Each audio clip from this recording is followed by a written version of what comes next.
Mi estudio sobre el porvenir de una ilusión, lejos de estar dedicado principalmente a las fuentes más profundas del sentido religioso, se refería más bien a lo que el hombre común concibe como su religión, al sistema de doctrinas y promisiones que, por un lado, le explican con envidiable integridad los enigmas de este mundo, y por otro, le aseguran que una solícita providencia guardará su vida y recompensará en una existencia ultraterrena las eventuales privaciones que sufra en esta.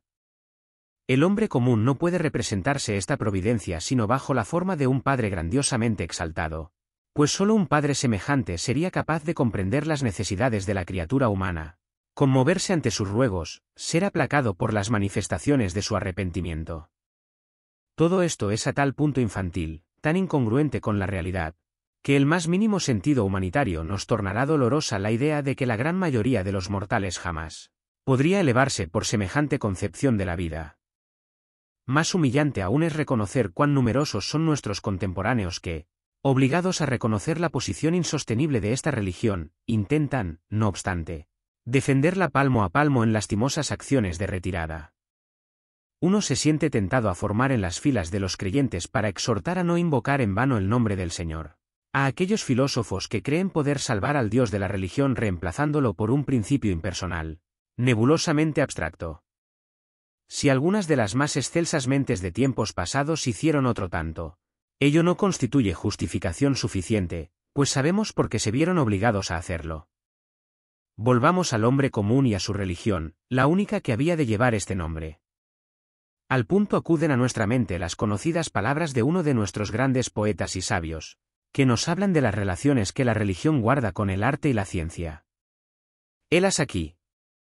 ¿Quién posee ciencia y arte? También tiene religión. Quien no posee una ni otra, tenga religión. Este aforismo enfrenta, por una parte, la religión con las dos máximas creaciones del hombre, y por otra, afirma que pueden representarse o sustituirse mutuamente en cuanto a su valor para la vida. De modo que si también pretendiéramos privar de religión al común de los mortales, no nos respaldaría evidentemente la autoridad del poeta. Ensayemos, pues, otro camino para acercarnos a la comprensión de su pensamiento. Tal como nos ha sido impuesta, la vida nos resulta demasiado pesada, nos depara excesivos sufrimientos, decepciones, empresas imposibles. Para soportarla, no podemos pasarnos sin lenitivos, no se puede prescindir de las muletas, nos ha dicho Teodor Fontane. Los hay quizá de tres especies, distracciones poderosas que nos hacen parecer pequeña nuestra miseria, satisfacciones sustitutivas que la reducen, narcóticos que nos tornan insensibles a ella. Alguno cualquiera de estos remedios nos es indispensable. Voltaire alude a las distracciones cuando en Candide formula a manera de envío el consejo de cultivar nuestro jardín. También la actividad científica es una diversión semejante. Las satisfacciones sustitutivas como nos la ofrece el arte son, frente a la realidad, ilusiones, pero no por ello menos eficaces psíquicamente, gracias al papel que la imaginación mantiene en la vida anímica. En cuanto a los narcóticos, influyen sobre nuestros órganos y modifican su quimismo. No es fácil indicar el lugar que en esta serie corresponde a la religión. Tendremos que buscar, pues, un acceso más amplio al asunto. En incontables ocasiones se ha planteado la cuestión del objeto que tendría la vida humana, sin que jamás se le haya dado respuesta satisfactoria, y quizá ni admita tal respuesta. Muchos de estos inquisidores se apresuraron a agregar que si resultase que la vida humana no tiene objeto alguno, perdería todo el valor ante sus ojos. Pero estas amenazas de nada sirven, parecería más bien que se tiene el derecho de rechazar la pregunta en sí, pues su razón de ser probablemente emane de esa vanidad antropocéntrica, cuyas múltiples manifestaciones ya conocemos. Jamás se pregunta acerca del objeto de la vida de los animales, salvo que se le identifique con el destino de servir al hombre. Pero tampoco esto es sustentable, pues son muchos los animales con los que el hombre no sabe qué emprender, fuera de describirlos, clasificarlos y estudiarlos, e incontables especies aún han declinado servir a este fin, al existir y desaparecer mucho antes de que el hombre pudiera observarlas. Decididamente, solo la religión puede responder al interrogante sobre la finalidad de la vida. No estaremos errados al concluir que la idea de adjudicar un objeto a la vida humana no puede existir sino en función de un sistema religioso. Abandonemos por ello la cuestión precedente y encaremos esta otra más modesta. ¿Qué fines y propósitos de vida expresan los hombres en su propia conducta? ¿Qué esperan de la vida? ¿Qué pretenden alcanzar en ella? Es difícil equivocar la respuesta: aspiran a la felicidad, quieren llegar a ser felices. No quieren dejar de serlo. Esta aspiración tiene dos faces, un fin positivo y otro negativo. Por un lado, evitar el dolor y el displacer; por el otro, experimentar intensas sensaciones placenteras. En sentido estricto, el término felicidad solo se aplica al segundo fin. De acuerdo con esta dualidad del objetivo perseguido, la actividad humana se despliega en dos sentidos, según trate de alcanzar, prevaleciente o exclusivamente, uno u otro de aquellos fines. Como se advierte, quien fija el objetivo vital es simplemente el programa del principio del placer, principio que rige las operaciones del aparato psíquico desde su mismo origen, principio de cuya adecuación y eficiencia no cabe dudar, por más que su programa esté en pugna con el mundo entero, tanto con el macrocosmos como con el microcosmos. Este programa ni siquiera es realizable, pues todo el orden del universo se le opone, y aún estaríamos por afirmar que el plan de la creación no incluye el propósito de que el hombre sea feliz. Lo que en el sentido más estricto se llama felicidad, surge de la satisfacción, casi siempre instantánea, de necesidades acumuladas que han alcanzado elevada tensión, y de acuerdo con esta índole solo puede darse como fenómeno episódico. Toda persistencia de una situación anhelada por el principio del placer solo proporciona una sensación de tibio bienestar, pues nuestra disposición no nos permite gozar intensamente sino el contraste, pero solo en muy escasa medida lo estable. Así, nuestras facultades de felicidad están ya limitadas en principio por nuestra propia constitución. En cambio, nos es mucho menos difícil experimentar la desgracia. El sufrimiento nos amenaza por tres lados, desde el propio cuerpo que, condenado a la decadencia y a la aniquilación, ni siquiera puede prescindir de los signos de alarma que representan el dolor y la angustia, del mundo exterior, capaz de encarnizarse en nosotros con fuerzas destructoras omnipotentes e implacables, por fin, de las relaciones con otros seres humanos. El sufrimiento que emana de esta última fuente quizá nos sea más doloroso que cualquier otro, tendemos a considerarlo como una adición más o menos gratuita, pese a que bien podría ser un destino tan ineludible como el sufrimiento de distinto origen. No nos extrañe, pues, que bajo la presión de tales posibilidades de sufrimiento, el hombre suele rebajar sus pretensiones de felicidad, como, por otra parte, también el principio del placer se transforma, por influencia del mundo exterior, en el más modesto principio de la realidad. No nos asombra que el ser humano ya se estime feliz por el mero hecho de haber escapado a la desgracia, de haber sobrevivido al sufrimiento, que, en general, la finalidad de evitar el sufrimiento relegue a segundo plano la de lograr el placer. La reflexión demuestra que las tentativas destinadas a alcanzarlo pueden llevarnos por caminos muy distintos, recomendados todos por las múltiples escuelas de la sabiduría humana y emprendidos alguna vez por el ser humano. En primer lugar, la satisfacción ilimitada de todas las necesidades se nos impone como norma de conducta más tentadora, pero significa preferir el placer a la prudencia, y a poco de practicarla se hacen sentir sus consecuencias. Los otros métodos, que persiguen ante todo la evitación del sufrimiento, se diferencian según la fuente de displacer a que conceden máxima atención. Existen entre ellos procedimientos extremos y moderados, algunos unilaterales, y otros que atacan simultáneamente varios puntos. El aislamiento voluntario, el alejamiento de los demás, es el método de protección más inmediato contra el sufrimiento susceptible de originarse en las relaciones humanas. Es claro que la felicidad alcanzable por tal camino no puede ser sino la de la quietud. Contra el temible mundo exterior solo puede uno defenderse mediante una forma cualquiera del alejamiento si pretende solucionar este problema únicamente para sí. Existe, desde luego, otro camino mejor: pasar al ataque contra la naturaleza y someterla a la voluntad del hombre, como miembro de la comunidad humana, empleando la técnica dirigida por la ciencia. Así, se trabaja con todos por el bienestar de todos. Pero los más interesantes preventivos del sufrimiento son los que tratan de influir sobre nuestro propio organismo, pues en última instancia todo sufrimiento no es más que una sensación, solo existe en tanto lo sentimos, y únicamente lo sentimos en virtud de ciertas disposiciones de nuestro organismo. El más crudo, pero también el más efectivo de los métodos destinados a producir tal modificación, es el químico, La intoxicación.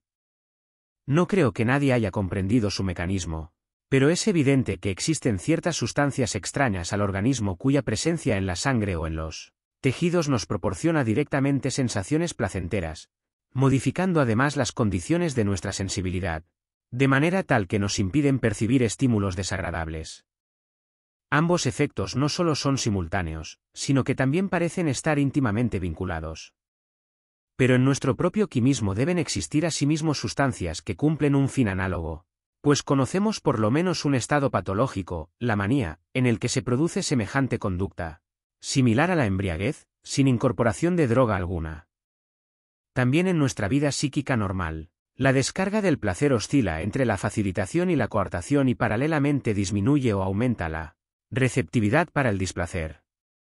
Es muy lamentable que este cariz tóxico de los procesos mentales se haya sustraído hasta ahora a la investigación científica.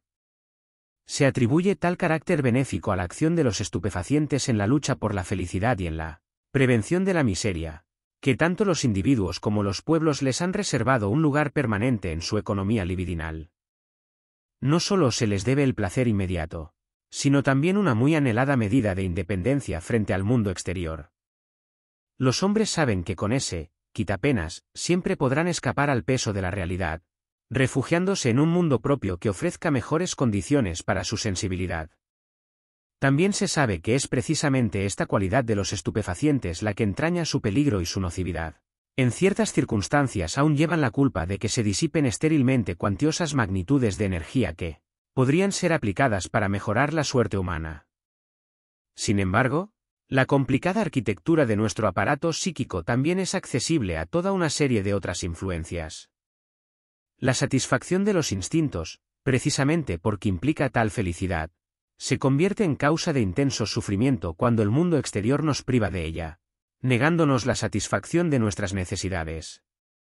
Por consiguiente, cabe esperar que al influir sobre estos impulsos instintivos evitaremos buena parte del sufrimiento. Pero esta forma de evitar el dolor ya no actúa sobre el aparato sensitivo, sino que trata de dominar las mismas fuentes internas de nuestras necesidades, consiguiéndolo en grado extremo al aniquilar los instintos, como lo enseña la sabiduría oriental y lo realiza la práctica del yoga. Desde luego, lograrlo significa al mismo tiempo abandonar toda otra actividad, sacrificar la vida, para volver a ganar, aunque por distinto camino, únicamente la felicidad del reposo absoluto. Idéntico camino, con un objetivo menos extremo, se emprende al perseguir tan solo la moderación de la vida instintiva bajo el gobierno de las instancias psíquicas superiores, sometidas al principio de la realidad. Esto no significa en modo alguno la renuncia al propósito de la satisfacción, pero se logra cierta protección contra el sufrimiento, debido a que la insatisfacción de los instintos domeñados procura menos dolor que la de los no inhibidos. En cambio, prodúcese una innegable limitación de las posibilidades de placer, pues el sentimiento de felicidad experimentado al satisfacer una pulsión instintiva indómita, no sujeta por las riendas del yo, es incomparablemente más intenso que el que se siente al saciar un instinto dominado. Tal es la razón económica del carácter irresistible que alcanzan los impulsos perversos y quizá de la seducción que ejerce lo prohibido en general. Otra técnica para evitar el sufrimiento recurre a los desplazamientos de la libido previstos en nuestro aparato psíquico y que confieren gran flexibilidad a su funcionamiento. El problema consiste en reorientar los fines instintivos, de manera tal que eluden la frustración del mundo exterior. La sublimación de los instintos contribuye a ello, y su resultado será óptimo si se sabe acrecentar el placer del trabajo psíquico e intelectual.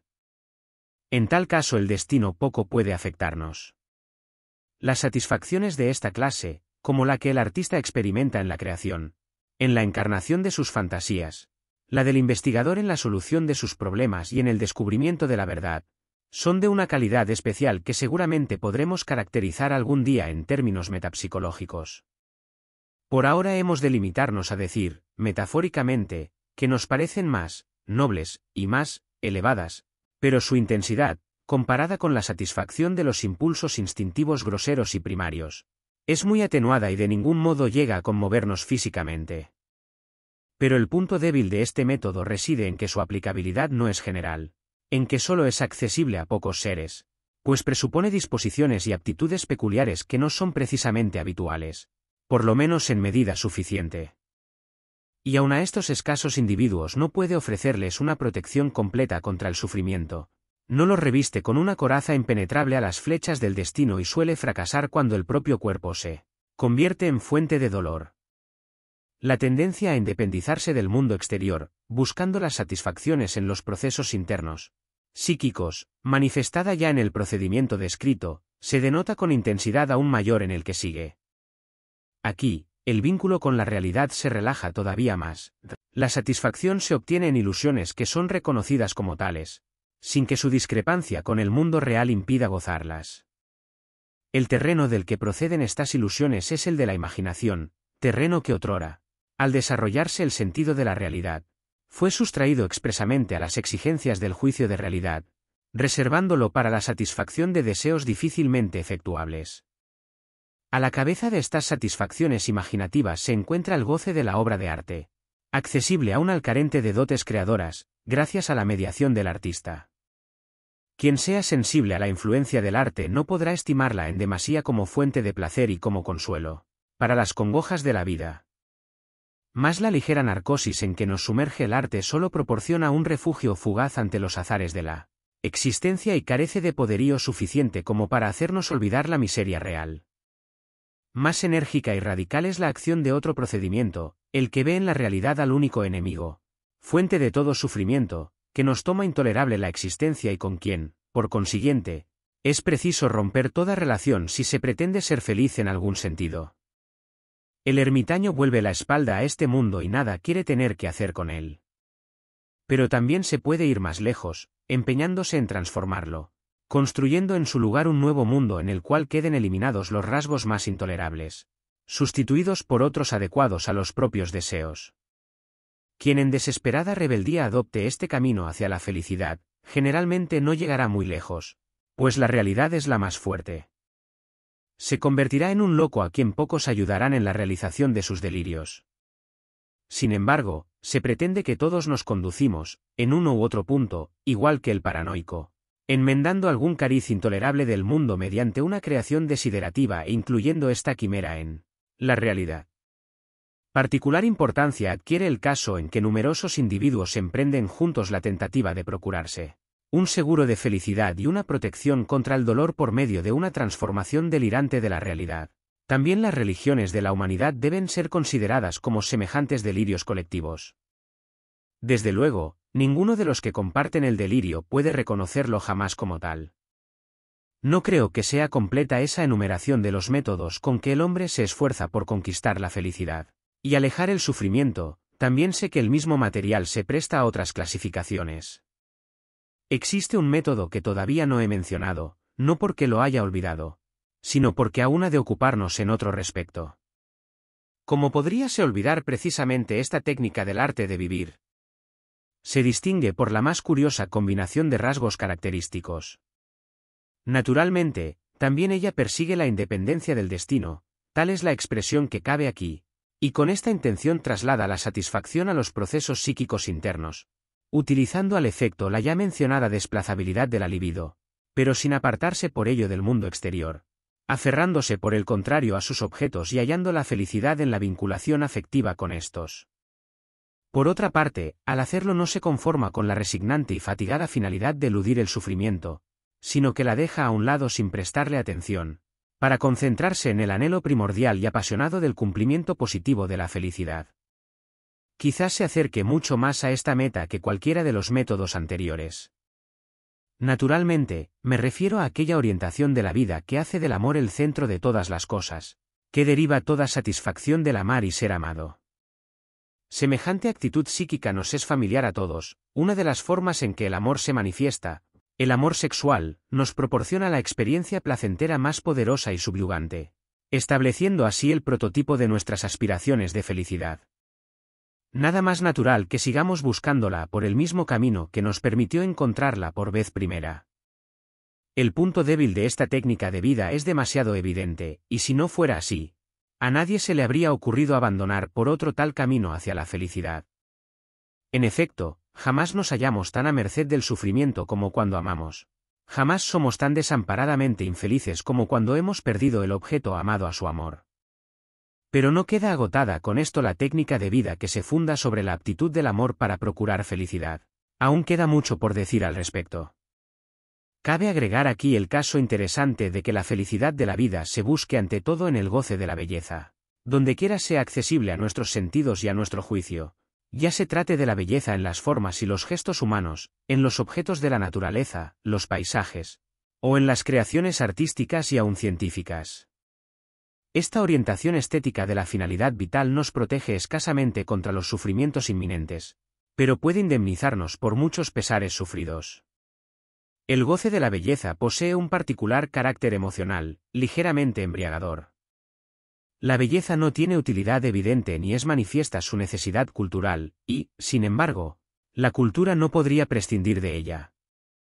La ciencia de la estética investiga las condiciones en las cuales las cosas se perciben como bellas, pero no ha logrado explicar la esencia y el origen de la belleza, y como de costumbre, su infructuosidad se oculta con un despliegue de palabras muy sonoras, pero pobres de sentido. Desgraciadamente, tampoco el psicoanálisis tiene mucho que decirnos sobre la belleza.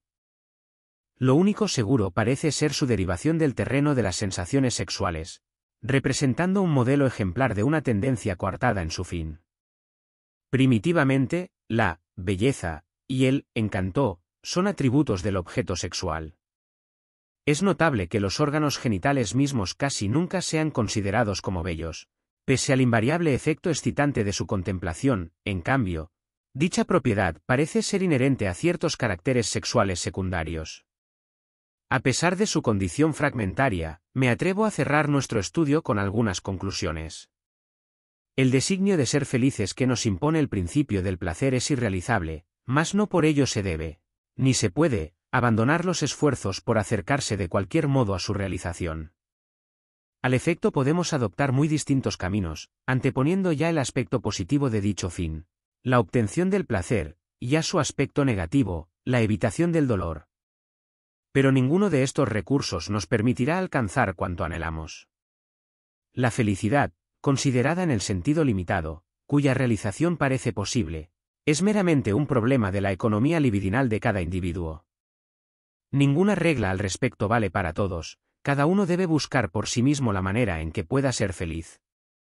Su elección del camino a seguir será influida por los más diversos factores. Todo depende de la suma de satisfacción real que pueda esperar del mundo exterior y de la medida en que se incline a independizarse de éste, por fin, también de la fuerza que se atribuya a sí mismo para modificarlo según sus deseos. Ya aquí desempeña un papel determinante la constitución psíquica del individuo, aparte de las circunstancias exteriores. El ser humano predominantemente erótico antepondrá los vínculos afectivos que lo ligan a otras personas. El narcisista, inclinado a bastarse a sí mismo, buscará las satisfacciones esenciales en sus procesos psíquicos íntimos.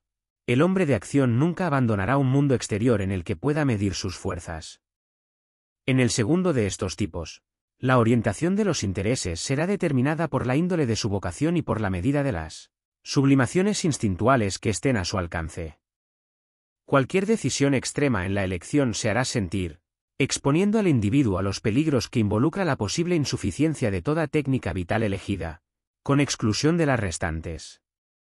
Así como el comerciante prudente evita invertir todo su capital en una sola operación, así también la sabiduría quizá nos aconseje no hacer depender toda satisfacción de una única tendencia, pues su éxito jamás es seguro, depende del concurso de numerosos factores, y quizá de ninguno tanto como de la facultad del aparato psíquico para adaptar sus funciones al mundo y para sacar provecho de éste en la realización del placer.